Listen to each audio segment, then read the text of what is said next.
Welcome to the Fit Dad Nation podcast, forging strong fathers and raising a stronger generation. It's time to get up or shut up with your host, Steve Roy. Hey guys, this is Steve Roy, the host of the Fit Dad Nation podcast. Welcome to the show. Thanks for listening. Before I introduce today's guest, I just want to take a quick moment to invite all you dads who are listening right now and who are ready to start taking action on reclaiming your health and fitness and becoming better fathers and better men to join our free online community. The best way to do that is to apply to our private Facebook group, which can be found at fitdadnation.com/community. So my guest today is somebody whose story I just came across in the last week or so. And I just love the story. Her name is Meredith Atwood. She's a mother of two and a former attorney, and she's turned into a coach and a four-time Ironman triathlete and a speaker, author, podcaster. Her story is amazing, and I'm actually really excited to hear how she started as an unhappy and miserable mom and stuck in corporate America, and now is living this wonderful fitness-based life and doing work she loves. So, Meredith, welcome. Thank you so much for being here. Thank you for having me. Sure. Glad to be here. Yeah. So, this show obviously is for dads, Fit Dad Nation, but your story is not only very powerful, but it's so relatable because there are so many dads in our community that are where that you once were, which were, fat and unhappy and desperately in need of change. And so, I'm going to hear about, all of this. But before we get into the nuts and bolts of this, I'd love to hear a little bit about, your backstory and how you ended up becoming this triathlete and coach. Yeah, the backstory, I think it's all kind of wrapped into the current story. It's one big giant yarn ball. But I was a mom of two kids under the age of 2 and a litigating attorney and making the commute and the long, hot Atlanta hours. I was in the car 12 hours a week and trying to get home before the babysitter quit. And, it was just this crazy time in my life. I had kids way before I realized who I was, and I didn't realize that until later. But, I found myself doing this incredibly important job while also trying to raise, being a parent is an incredibly important job, and then being a wife and being in debt and all these things that were just all wrapped up and making me insane. And I didn't know it. I just knew I was so miserable. And I was at work one day and an email came through and it said that there was a lunch and learn at noon. And so I was like 250 pounds at the time. And so anytime there was free lunch, I was totally there.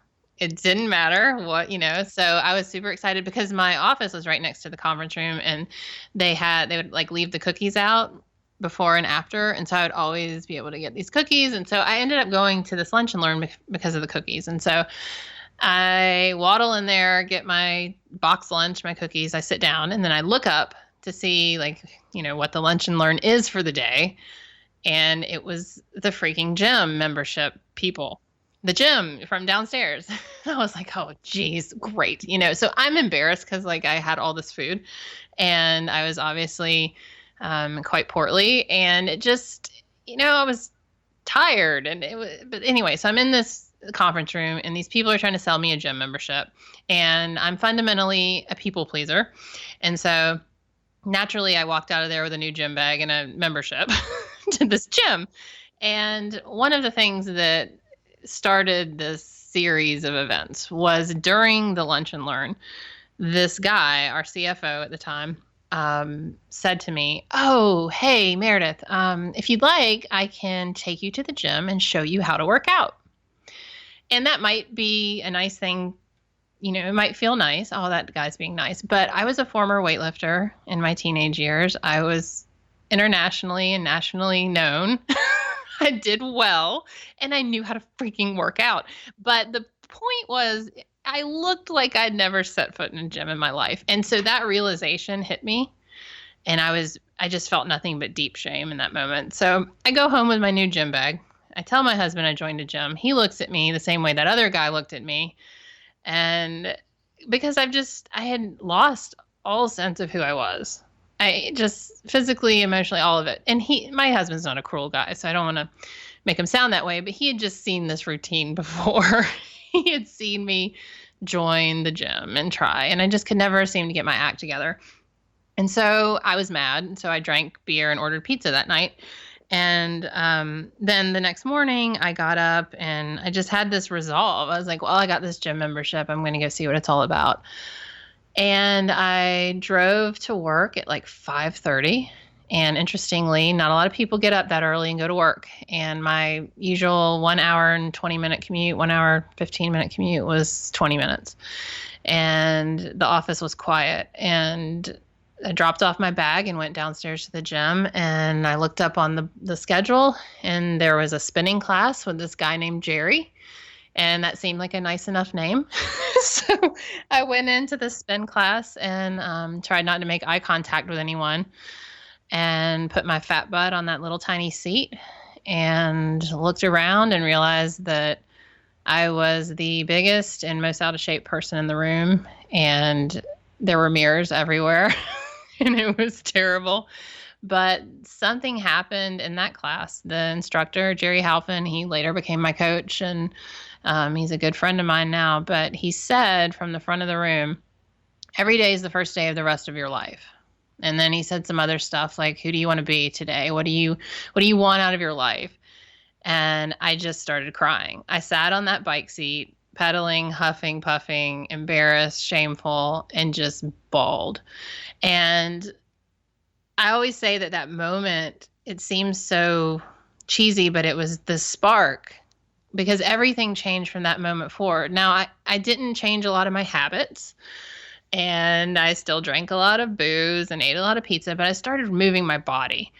And a year later, I had emailed Jerry and I said, I want you to be my coach, because I thought he was just like a fitness trainer and I wanted him to make me skinny because I was still quite portly. And I still am, actually.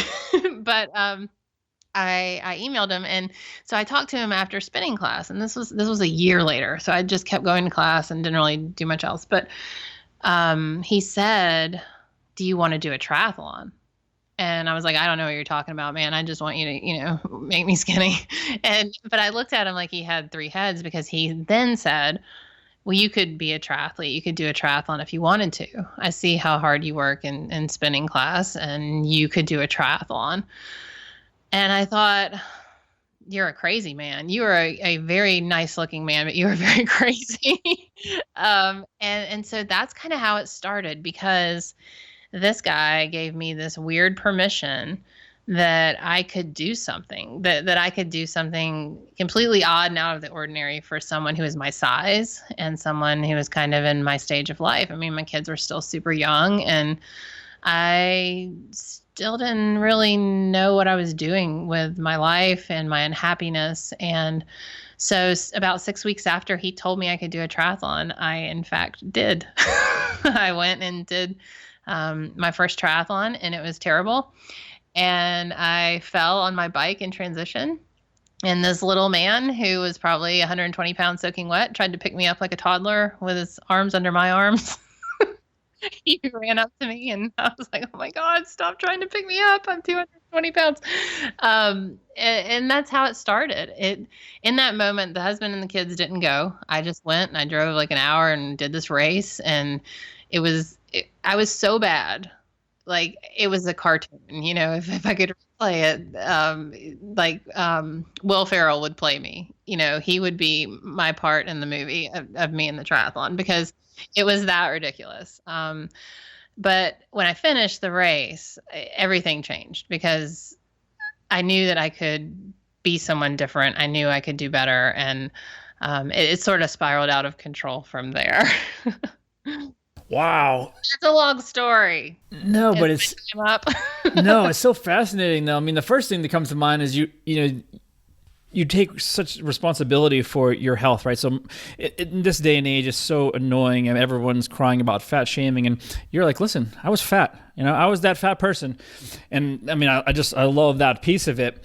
But so many people get intimidated and overwhelmed. Oh, I have to change my diet. I have to go to the gym 5 days a week. I have to spend all this time. I have to do all this. And it's not. I mean, like you just said, that's how it works, right? You did that one thing, right? And you showed up and you got on a bike. You were miserable. You hated it. You were embarrassed, but you did it, right? And that's, I mean, there are probably millions of men in their 40s even that are terrified of a gym or even stepping foot in a class or being compared to somebody else. I mean, that's just not, an issue that's for women. So it's so powerful. And well, and I think a lot of it too is, and I kind of came about this methodology the hard way. Like I have a book coming out in December where I kind of talk about how I made my life better one step at a time or whatever. But there's this turning point, I think, in anyone's life where they have to identify what is the biggest nonsense, the biggest one thing that's standing in the way of their greatest health and happiness in their version of success. And I think there's one thing that we all have that is just seriously hindering our health and our future and kind of our motivation to do something. And for me, I always thought, well, it's because I'm too, fat. I'm too overweight. Like, I don't want people to look at me at the gym. And, but after uncovering movement and moving my body, I learned that my actual problem to being happy and to, trying to find a fulfilling career was actually the hindrance was the fact that I was a drinker. And I know that took a sharp turn, but I think what movement does though, is it teaches you to kind of break the cycle of whatever may be the bigger problem. And so it took me like 8 years. I did 4 Ironmans as a drinker. And I mean, I was not like, oh, I'm just like a little mom who likes her Chardonnay. No, I was a drunk. Like I drank booze. Like I could outdrink any of your listeners on this podcast under the table, dude or woman alike. I had a booze problem.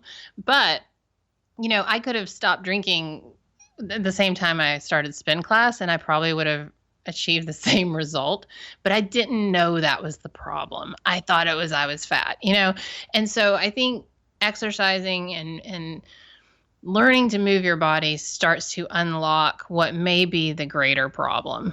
And it may not be that you don't work out and that you eat too much pizza. It may be that you hate your job, that you hate your wife, that your children make you crazy. And that's okay because children are here just to make us crazy.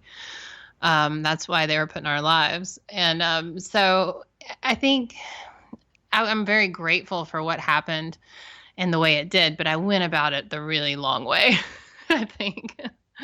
Yeah, I guess everybody has their own path. But what you touched on is the $1 million question, right? If we had the answer to what you just said, we'd all be fit. We'd all have it figured out. But, that's a problem is I think so many people are just wrapped up in their lives, their day-to-day, that they don't ever even actually take the time to think about it and figure out, what's holding me back? Because you see millions and millions, tens of millions of people, men and women, struggle with, they hop from program to program, diet to diet, nothing works. They're never uncovering the real problem. Like what's really holding them back. Like you said, I mean, there's a deep, they're not good enough or what. I mean, there's so many emotional things. There's obviously physical issues of, whatever, like drinking. But yeah, I mean, that's in essence where it lies, right? Is to find out what is that thing? What is that fear or that, that self-limiting belief, whatever it is, that's keeping you from making it happen this time versus the last 20 times that you failed. Right. And I think but moving and just trying to change one thing, just that, whatever it is, we're all doing the same stuff all the time. I mean, just waking up an hour earlier, seeing what that does to your life and becoming your own experiment, I think starts to unlock that just because it breaks the pattern. It breaks the pattern of the mental monkeys of I'm stuck, I'm fat, I'm unhealthy, I'm never going to get anywhere. And just making one little change, whatever it is. And it doesn't have to be running a marathon. I mean, that's hard. Mm-hmm. It can be anything. Yeah, for sure. And I think maybe one of the reasons why, somebody like Tim Ferriss has so much success is because, he has these hacks where, you're trying to make that tweak, break out of the norm. And so it's kind of interesting that you just mentioned that. But, one of the reasons I really wanted to talk to you after reading and watching some of your videos and reading your story was, you didn't set out to be an internet marketer or social media guru or anything like that. You're a regular mom, right? You were overweight, you're unhappy, and you decided to take action, and you didn't stop, right? I mean, you've just been going, and clearly, you've had your ups and downs. You drank for a while. Maybe you still struggle, even if weight is a goal for you anymore, probably not. But it's still a problem. You still have struggles, right? But you're doing it, or you're getting after it. I mean, you've competed.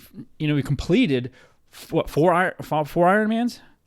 I mean, that's insane. I mean, I'm pretty fit. I'm 47. I'm pretty fit for a 47-year-old, but I think one would probably kill me. You've done 4, so I don't know about that. I don't know about that. So you've left the legal field. You're doing this coaching and running courses in communities full time. I am. So I left the legal profession at the end of 2016, and I have to be fully transparent. It went really well for 2017 financially for me, and then it didn't.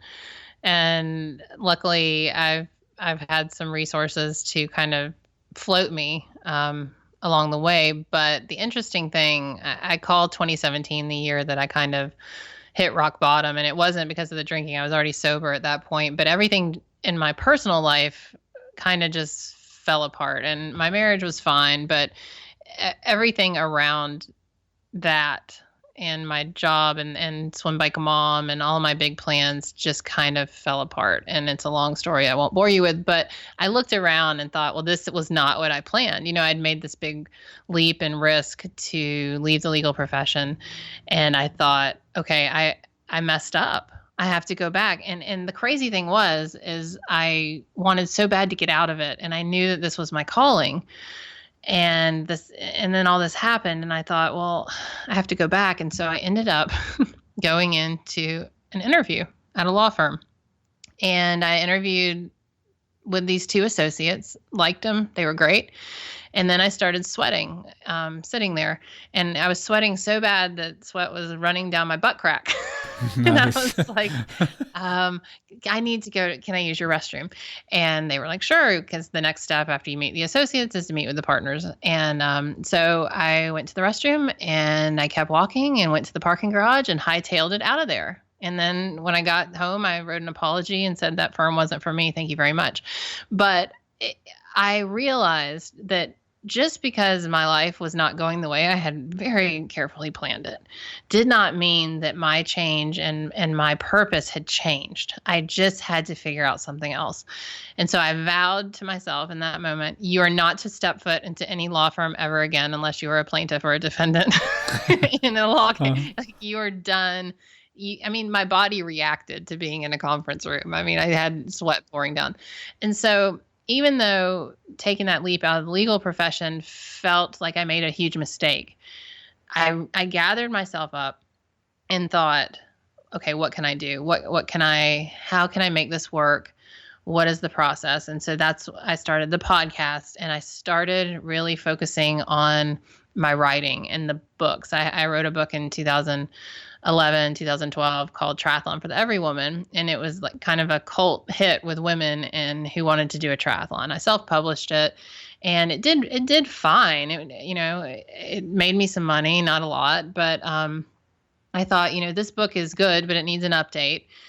And so I started really focusing on how can I somehow get this book into the hands of a better audience. And long story short, I really started listening to my friends and paying attention to my connections and who did I know. And through this cosmic connection, I got introduced to an editor at DeCapo Press who's under Hachette Books. And not only did they want to buy my triathlon book to republish it, but they gave me an advance on a second book. And everything just kind of made sense. it wasn't fast, and it took. I just submitted the second manuscript. My triathlon book came out last week, and my next book will be out in December. But leaving the legal profession was the right thing for me, and going back would have stunted all of that.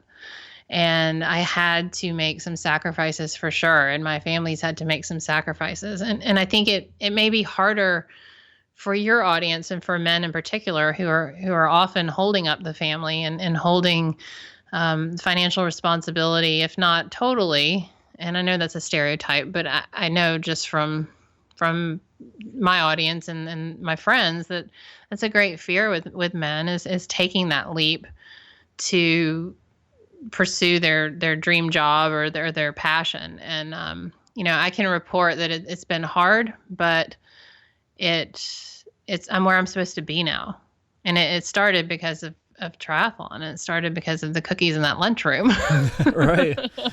Oh, that's awesome. That's awesome. It just reminds me so much of my own story. I was telling you just a little bit about it before we started recording, but yeah, I had 11 and a half years into the financial industry, designations, licenses, you name it, right? Nice office, got to wear suits. We had a big business, but I literally felt like a part of me was dying every day I went in. Like, I just hated the work, and it was just grinding out. This was killing me.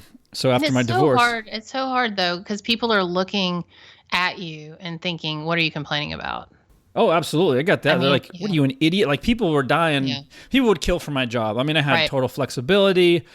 It was on paper an amazing career.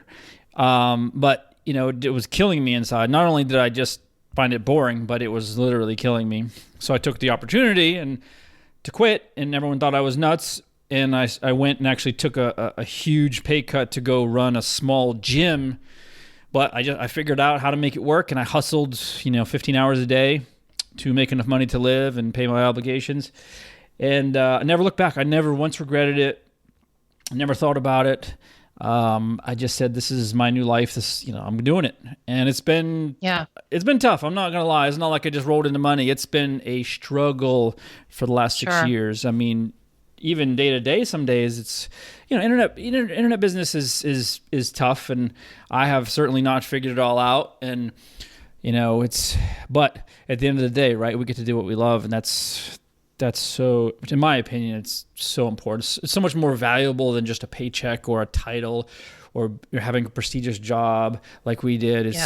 We're helping people on a different level, and we're doing what we love. And there's no replacement for that. Well, and I think too, it's hard to envision your life if you've been in corporate America and you're working a job that, stealing your soul. You can't figure out how to make it work. And I think a lot of people don't understand that you have to bridge the gap. I did the side hustle. I started mom blogging in 2007. This is like 12 years later it is today, and I wrote my book while I was a full-time attorney and my kids were 3 and 4. The art of that side hustle is often necessary. Like, you have to do 2 jobs in order to know it's going to work, or to have enough confidence that, well, if it doesn't work, at least I know how to start a business. I'll find something else to do. Because I have a lot of people who ask me that all the time. Like, well, how did you get out of the legal profession and make this happen? I'm like, well, I worked 2 jobs for 10 years and figured it out. And it wasn't easy, but and you're never going to work harder than you do when you work for yourself too, which is crazier. Oh yeah. Again, it's so many parallels between our stories, and same thing, right? I had this little crappy office in the beginning of my in 2010. It was basically a closet. There were no windows. It was like a closet, and I would close the door and I would write. I created a blog just like you. I didn't know anything. I bought a WordPress for Dummies book. That's how little I knew, and I did everything myself. The whole thing. Coded it, like everything, and I'd be so unhappy at work that I would get my work done, and then I would literally just write from pure emotion. Like, I would just pour my heart out onto the blog, and within like 4 months of this, I had like 20,000 visitors a month. Like, people were like, holy shit, this guy gets it. And it was because I was in the moment, and I said, there has to be a better way to live. I don't know what it is yet. And that was 2010. And I mean, it took me, 3 full years to leave a job. And so, yeah, and that was the sweet spot of Facebook and the internet too, because you just can't sit down and write a blog now and people care. No, You're never going to get it in front of an audience, and you're going to have to pay thousands. I mean, when you said 2010, that's when I started my blog, my Swim Bike Mom blog. Whoever liked your Facebook page got to see everything you wrote. Oh, I know. Isn't that the worst? And now you're like having to pay $50 to get 30 views. It's ridiculous. Oh yeah, Facebook hates me, I swear. I mean, I think I have like 7,000 likes on my Facebook page, and I'll put something up seen by 12 people. I'm like, what do you mean? What? Yeah. Oh, they're just looking for money. I mean, obviously you have to pay to promote it, and that's all they want. Same with Instagram. Instagram's killing me now too, and same thing. And it drives me crazy. But yeah, I think the organic reach is definitely a thing of the past, unfortunately. And it's hard. It's hard to get people to care about your story, care about you the same way. I mean, you probably remember back 9 years ago, people were fascinated by my story. I was getting hundreds and hundreds of comments and emails, and now it's like crickets. Yeah. And I don't know, I feel like everything is so noisy. Everyone's got overexposed vulnerability on every stinking Instagram post, and it's hard now. It's hard to get your story out there.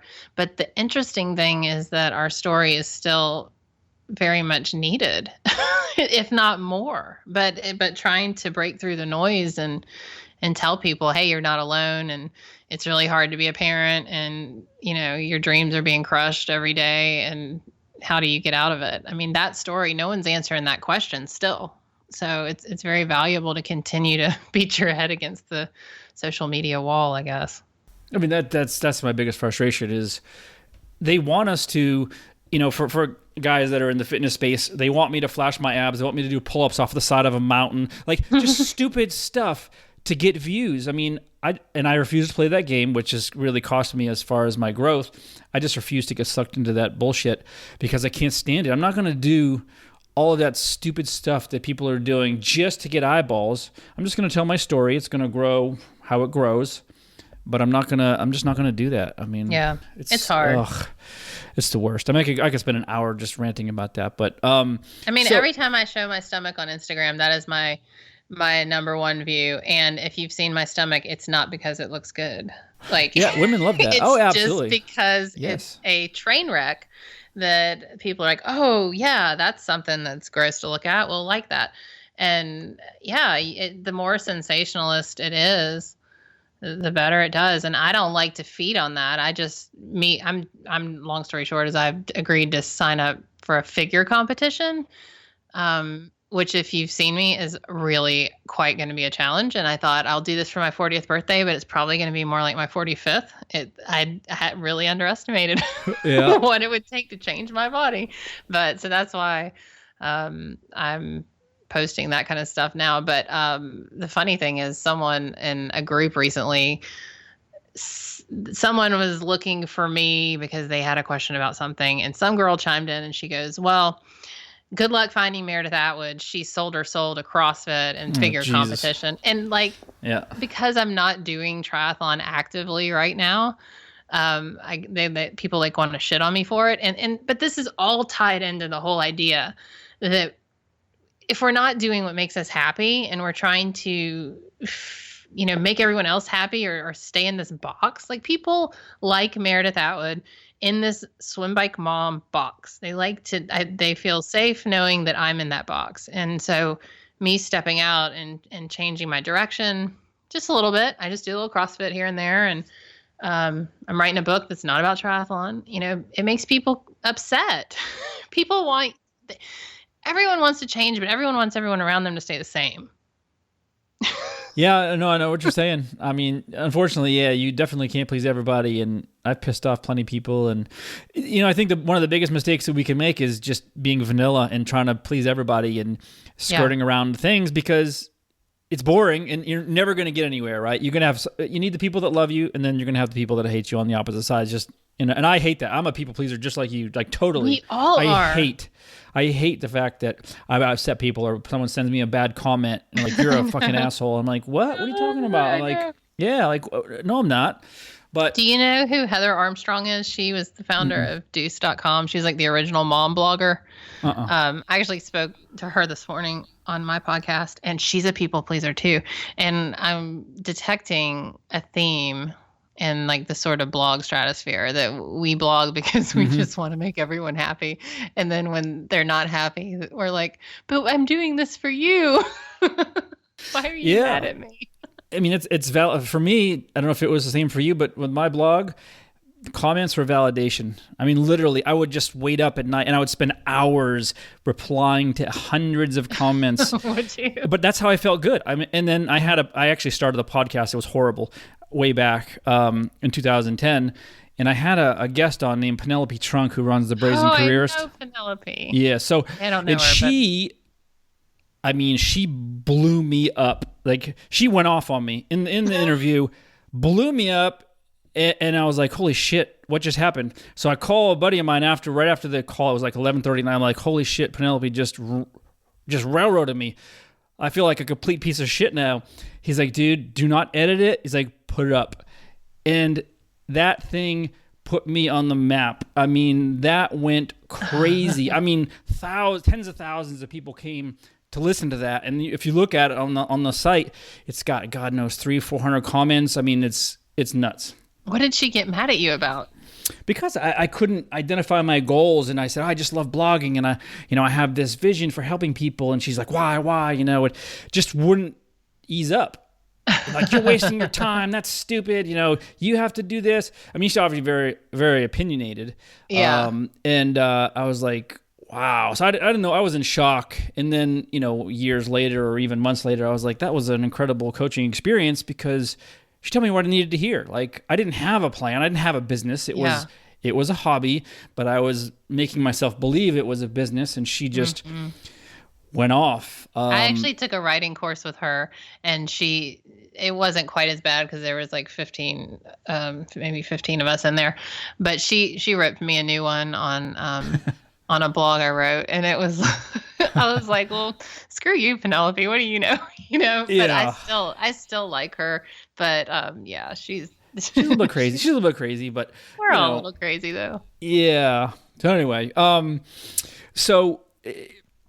reading your stuff, one thing that I read that you wrote says you needed, and we're kind of shifting back to where we were talking about, but you needed a quote unquote for me purpose, right? Yeah. So something separate from work and family, which men and women alike, we don't have, right? We're tied into the family, but we don't have that thing. And for you, it was the triathlon, right? So, right. What do you think about, and maybe you teach this with your own clients, is the importance of finding that why or that purpose of what's gonna elicit change, because your life is the way it is right now. You've got all these habits. You're in a comfort zone. It sucks to get out of it. But what's going to be strong enough to push you every day to do something different until it becomes a new habit? Yeah.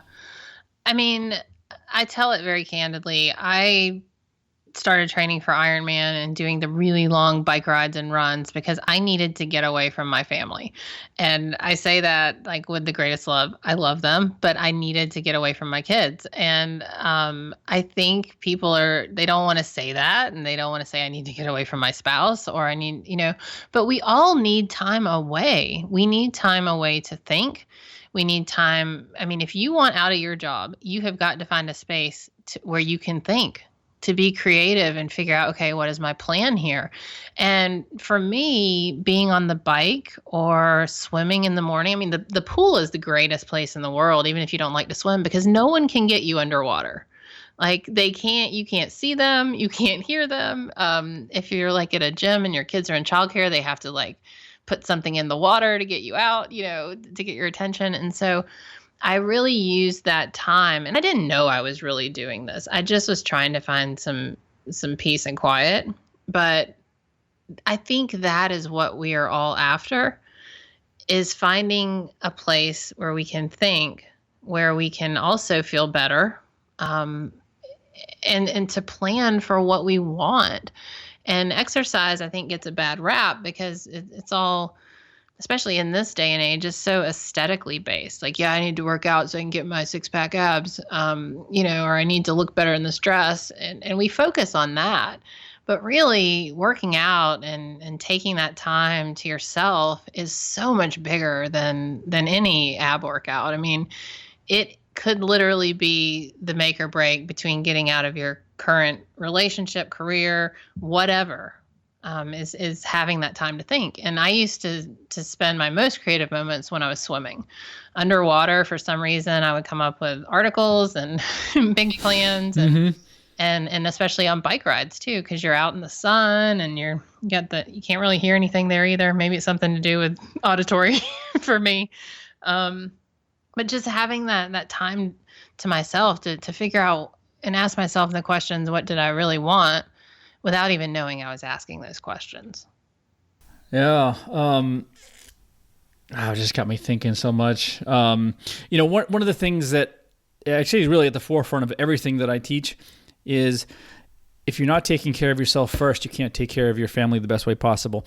And that's just it, right, guys? Especially guys, men, married men, we like to be the martyrs. We put everything, the kids, the dog, the wife, the SUV, the yard, the bills, the career, everything comes before them. And so they're left with, a 30 or 40 pound overweight body, weak muscles, tight hamstrings, everything sucks. You don't move well, you don't sleep well, stressed out, like that whole thing.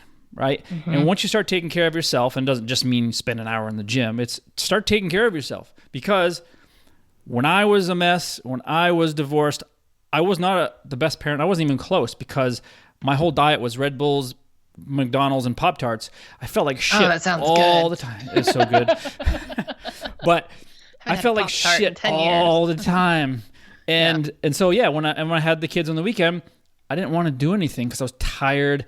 I felt crappy. So once I shifted that and started taking care of myself and I started moving more and cleaning up my diet, I felt great. My energy went up and I became a better dad. So that's really what I teach is, take care of yourself. I mean, it's so important, but guys think it's selfish. I can't, I have kids, I got to do this. I said, no, you take some time, not 3 hours a day, but take some time for yourself. No, see, I disagree with you. If you want to take 3 hours a day, you can take 3 hours a day. You just have to get up at 3.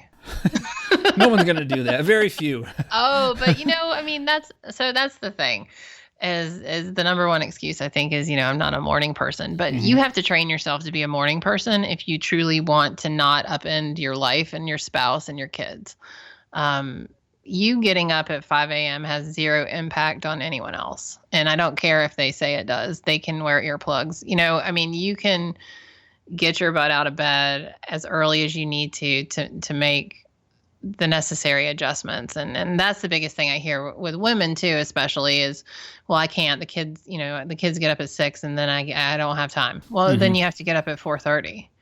And it's really that simple. And that means you have to go to bed and not eat your Pop-Tarts and watch whatever, like This Is Us, that you're making your spouse watch that he hates at 10 o'clock. You have to go to bed at maybe 9:30. But, if what you're doing is not working, it's not working. Yes. So stop it. Do something else. Whatever it is. But just as well as I do that most people, not everybody, we're just full of excuses. We're full of shit, right? I can't get up at 5:30 because then I'd only get 4 hours sleep. We'll go to bed early. Well, I can't go to bed earlier because I got to do this, and this. Well, you need to figure out somewhere because we all have the same time, which leads to, what I was going to ask you about, because I love the name of your podcast, The Same 24 Hours, which, obviously is, we all have the same time. It's what you do with it. When did you start that podcast? How long ago? Oh my gosh. I think today might be the anniversary. 2 years. 2 years. All right. Yeah. 104 episodes. No kidding. Good for you. Congratulations. Thank you. Happy birthday, podcast. Yeah. So, is that the central theme of it now? I interview, I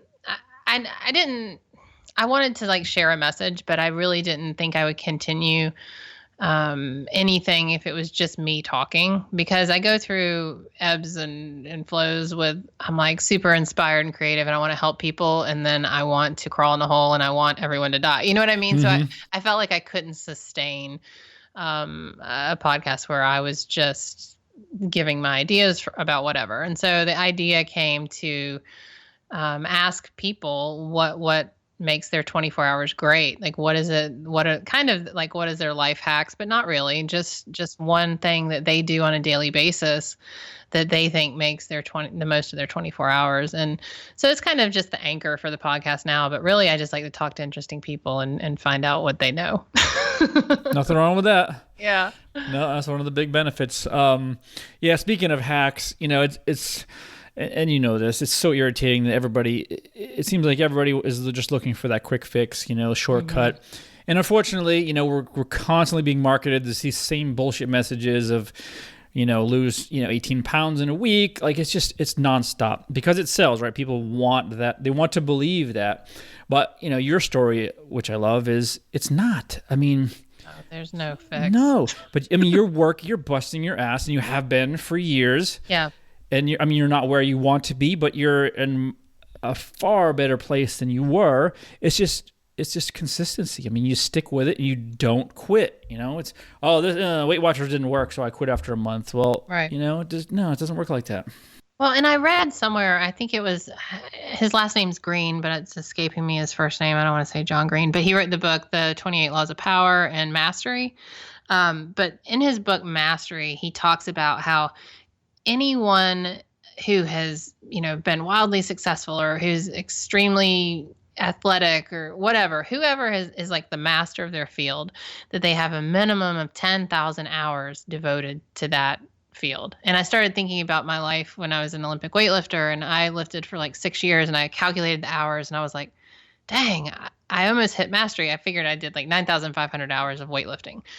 But that was the closest I ever got to being good at something. Like I was almost a great weightlifter, and so every time I start thinking this isn't working or I can't do that, I go back to that book and I think about what does it take to become a master of something, like even to master your own body.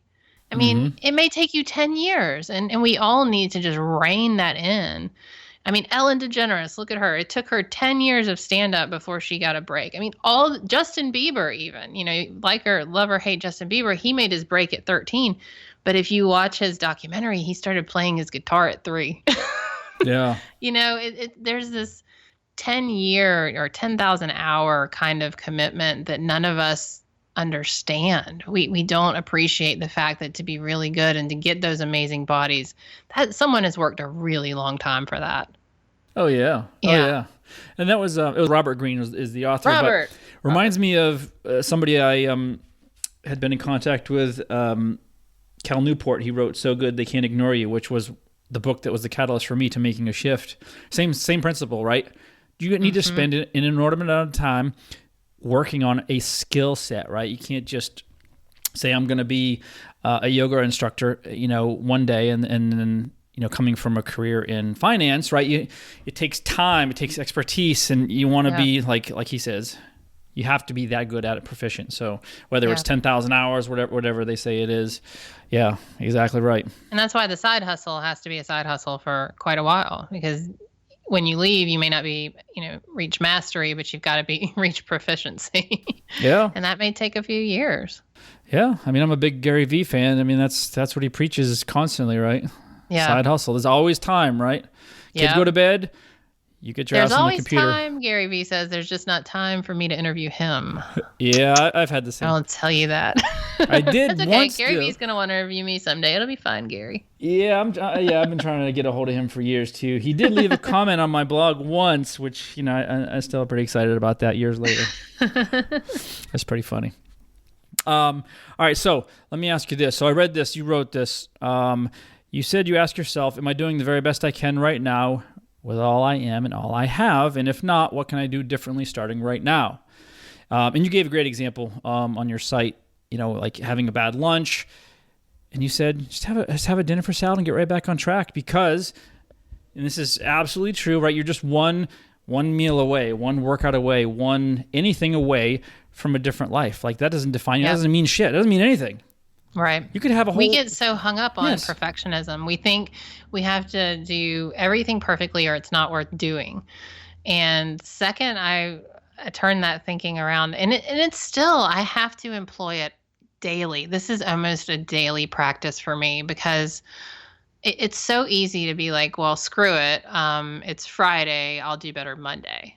Mm-hmm. Yeah. And that Friday, Saturday, Sunday, start on Monday thing, that is what got you here in the first place. Like that is precisely the problem. And I try, I'm an addict. I mean, I have binge eating problems that are, if I'm not drinking, I'm eating. If I'm not eating, I'm shopping. Like I have addiction problems. And so for me, when I fall off whatever wagon it is, I have to immediately get myself back up and say, that was one incident. Get your act together. You cannot eat any more goldfish crackers. Like oh, they're so good. Get your hands out of the kids' goldfish. Uh-huh. But yeah. I mean, I got fat on goldfish and beer. It can be done. I think there's a little protein in there. I mean, right, yeah. But that's just it. I mean, and I deal with this just like you, right?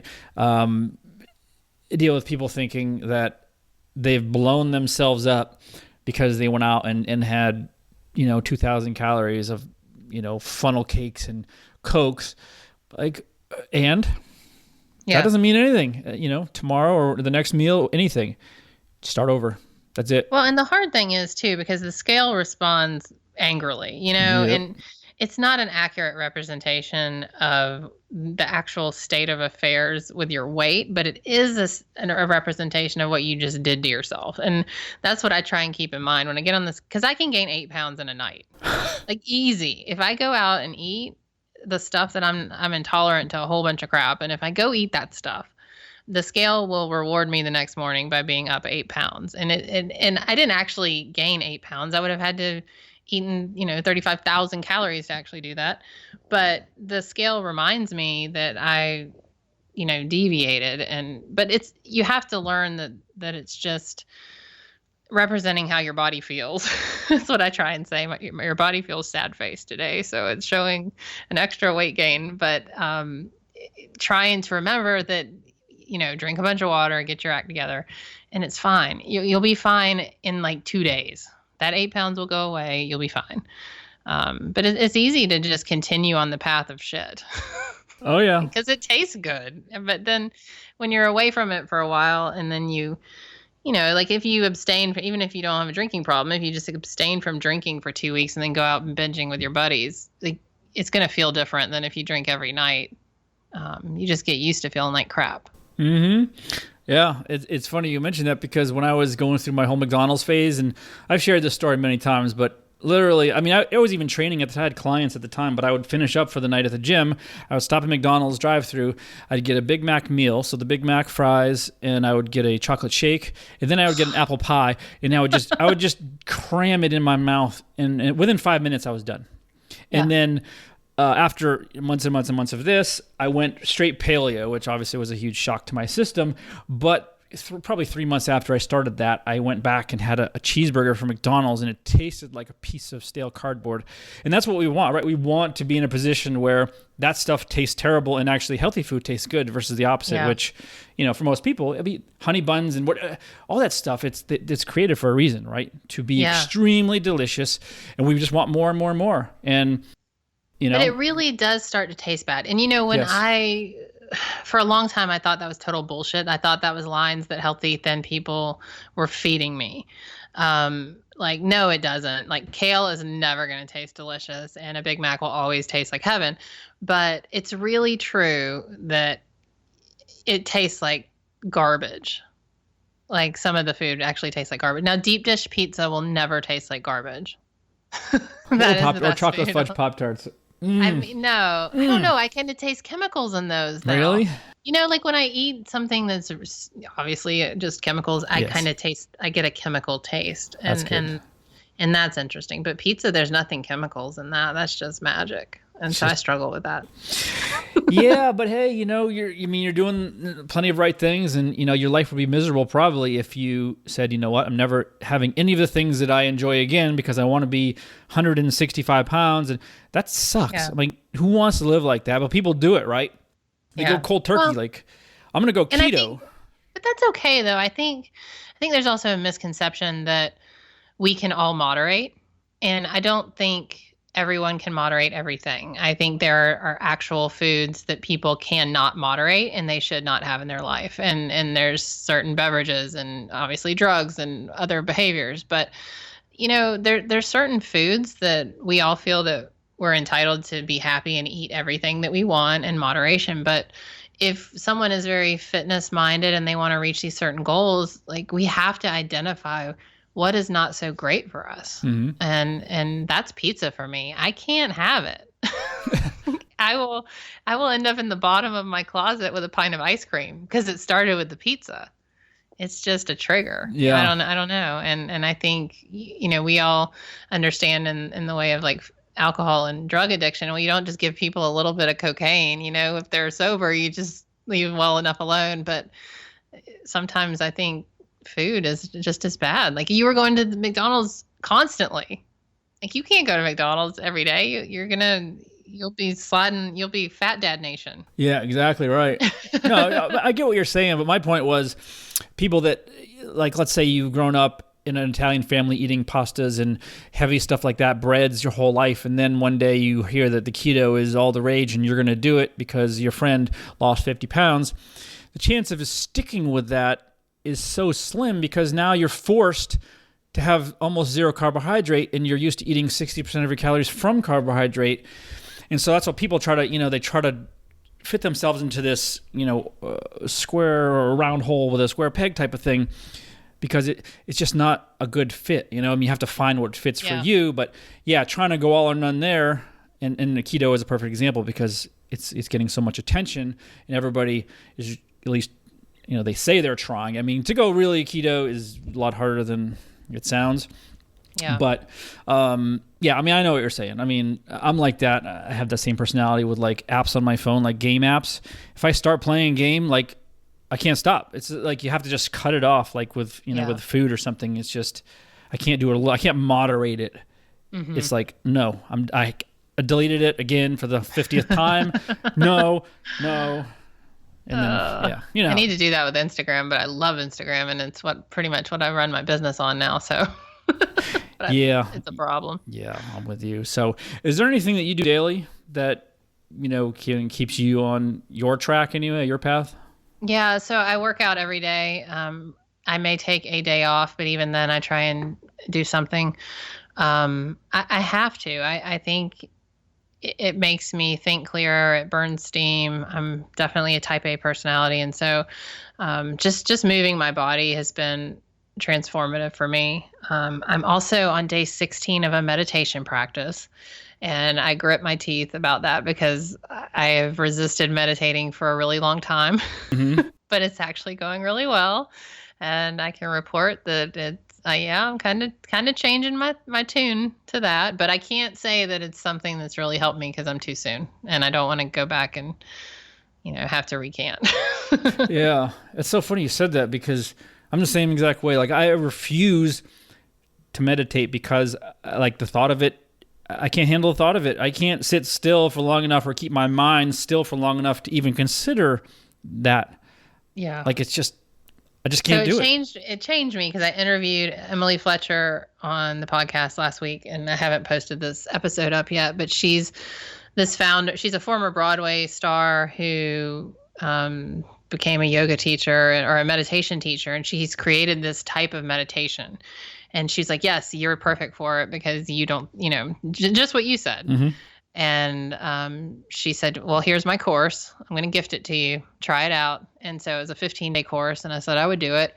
And she's kind of right. It's made me, I have been far more creative in the last 6 days than I have been in a good solid year. And when I get really amped up, it brings, I do it in the morning and then right before dinner. And there's something to it. I can definitely feel something changing, but it doesn't mean that I'm not totally annoyed when I have to do it. Right. Like at 4:00 because I schedule it, it's in my calendar.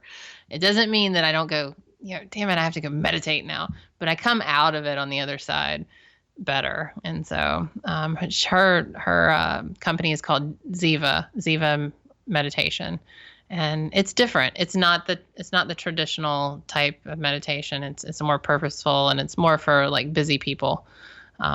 So I would encourage it. I know I had 100 people on my podcast encourage me to do it, and I was like, yeah, whatever, go to hell. But yeah. All right. Yeah. I mean, obviously, the more I resist it, the more I need it, and I'm sure the same goes for people listening. Like I said, I'm not totally behind it yet because I'm still too new. But the fact that I've made it, today was day 16, so that's 32 meditations or 31. That's a huge record for me. So I'm on to something. Yeah, that's pretty impressive. It almost seems like contradictory to schedule meditation, doesn't it? It just sounds weird. Like, I feel like it's something that should come naturally. But wait a minute, 4:00. All right, time to unwind my brain. And but that's what she's saying. She's like, it's more of a practice. It's more of just like you would brush your teeth, just like you would exercise. She frames meditation as it's a rest for your mind. And Lord knows I need that.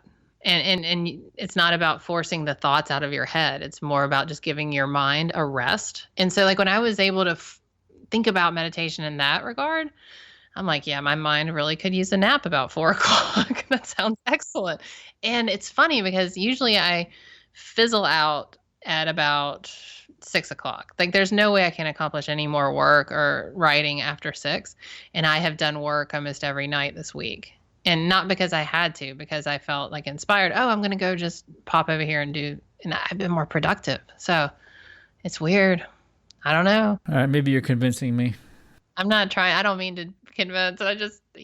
I know. But our stories we have so much in common with our stories and how we think about all this that, hey, maybe if it's working for you, maybe I'll give it a whirl. And I don't like it. Like, don't think I'm like, oh, yay, meditation. Like, I'm really mad about it. But the end result, there's something there. Because I made a promise to myself. And I think that's one of the things I'm kind of hooked on now. When I say I'm going to do something for myself, I'm going to keep the promise for myself. When I say I'm going to work out, I'm going to go keep that promise. Because if I'm not keeping promises to myself, like, how am I really going to ever keep them for other people? Yeah, absolutely. And the last thing I want to mention is something that I read on one of your articles. You talked about something you read called the crab effect, which basically is when you put a bunch of crabs in a bucket, one tries to get out, they all kind of bring it back down to the bottom, which, it's negativity, right? So, everything that I do now is inside private groups. And for that specific reason is because, public pages, there's always those idiots, they're negative people.